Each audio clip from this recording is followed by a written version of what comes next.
The Office for National Statistics, ONS, a crisis of confidence in UK economic data.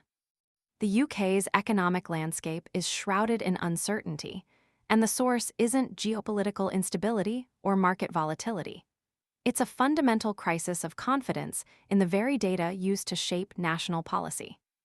The Office for National Statistics, ONS, the agency responsible for collecting and disseminating vital economic figures, is facing a mounting crisis, raising serious questions about the reliability of the information underpinning crucial government decisions, Bank of England monetary policy, and the Office for Budget Responsibilities, OBR, fiscal forecasts. The latest tremor in this unfolding earthquake occurred with the release of March's average weekly earnings data. The ONS issued an unprecedented caveat, admitting that, exceptionally, it was undertaking a retrospective revision of its figures. This isn't a minor technical adjustment.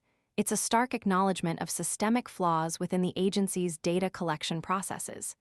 This admission, initially reported by the Financial Times, is just the tip of the iceberg.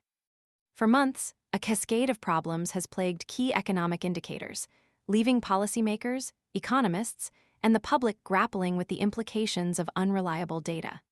This uncertainty casts a long shadow over the upcoming spring statement, where Chancellor Rachel Reeves is expected to announce further welfare cuts based on the OBR's forecasts themselves built upon the very data now questioned. The timing couldn't be more critical. The concerns extend beyond weekly earnings. A separate report highlighted significant flaws in the ONS's local employment level survey, describing the key data as volatile and riddled with limitations. This isn't an isolated incident. The ONS previously acknowledged errors in its GDP growth figures, stemming from issues with factory gate prices data. The agency is also battling a major crisis with the crucial labor force survey, the source of headline unemployment and employment statistics. This survey, described as virtually unusable by some experts, has necessitated a costly intervention involving millions spent on temporary staff to rectify the situation. The cumulative effect of these failures is alarming.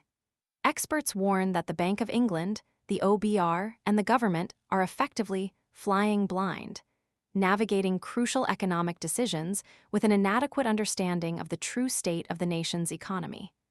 The consequences of this data deficit could be far-reaching and potentially catastrophic. The severity of the situation is underscored by the concerns voiced by Bank of England Governor Andrew Bailey, who publicly identified the issues with the jobs survey as a substantial problem at the prestigious Mansion House event in late 2024. This isn't a matter of minor technical glitches. It's a deep-seated crisis of capability and resources within the ONS. Adding to the growing list of challenges, the ONS recently admitted its inability to reverse a pandemic-era decision to release economic data before financial markets open. The reason? Their website, overwhelmed by the demands of timely data dissemination, is at risk of crashing. This highlights the agency's struggles to cope with the technological demands of modern data management. The issues facing the ONS are not merely technical. They represent a systemic failure impacting the very foundations of economic governance in the UK. The government's ability to make informed decisions about fiscal policy, the Bank of England's capacity to manage monetary policy effectively, and the public's trust in official statistics are all severely compromised.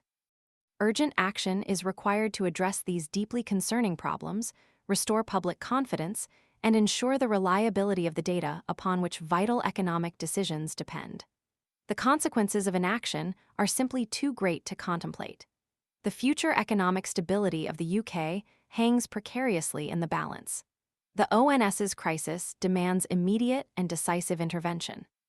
The question remains, can the agency be salvaged, or is a fundamental restructuring required to restore its credibility and effectiveness? The answer will determine the trajectory of the UK economy for years to come.